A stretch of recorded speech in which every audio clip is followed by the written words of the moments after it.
nhắm về chân phía sắc màu vì khai đòn cháy sọc bèn sát hùm bèn sát không bèn sát hay để nhắm màu dùng với côn pin nè hay rằng để côn nhắm sen tiết cứ phía tàu hàng khai tìm riệp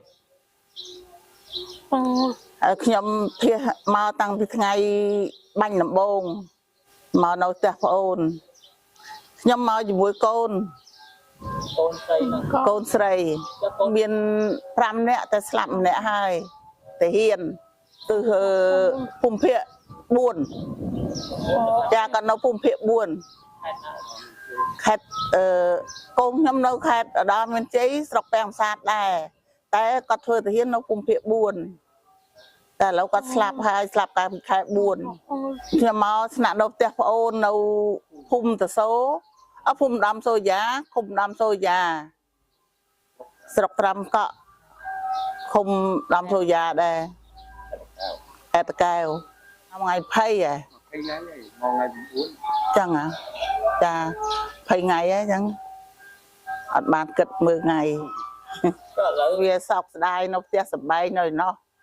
អញ្ចឹងទៅឲ្យមកនៅជាមួយប្អូនចេះម្យ៉ាងកូនក៏ថាឲ្យម៉ែឈឺហើយគាត់ឲ្យមកផុតឲ្យឆ្ងាយកូនកុនខ្លាំងបាននាំគ្នាចេញ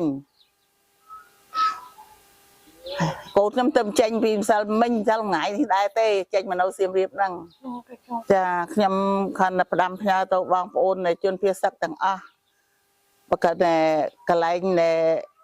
ទីដែលមានសុវត្ថិភាពសូមបងប្អូនថាប្រុងប្រយ័ត្នណែភៀសសឹកមកគឺរកទីសុវត្ថិភាពឲ្យបានស្រួលបួលរស់នៅឲ្យបានស្ងប់ស្ងាត់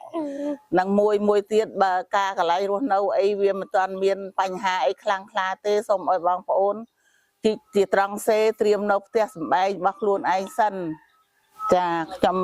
សូមជូនពរដល់សម្ដេចនាយករដ្ឋមន្ត្រីទាំងពីរសូមឲ្យលោកមានអាយុវែងដើម្បីដឹកនាំប្រទេសជាតិទៅមុខទៀតថ្ងៃនេះក៏ដោយ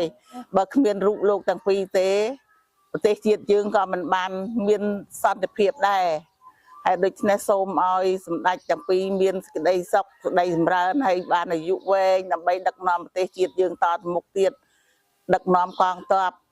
គ្រប់ជំហានទាំងអស់ដើម្បីតទល់ជាមួយខ្មាំងឈ្លានពានយកទឹកដីរបស់យើង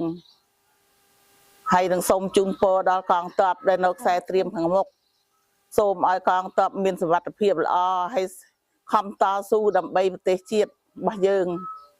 ហើយខ្ញុំជាប្រជាជននៅខាងក្រោយនឹងសូមលើកកម្លាំងចិត្តនិងសូមលើកទឹកចិត្តដល់កងទ័ពទាំងអស់ដើម្បីខំតស៊ូច្បាំងយកទឹកដីរបស់យើងមកវិញកម្ពុជាត្រូវការសន្តិភាពមិនត្រូវការសង្គ្រាមទេ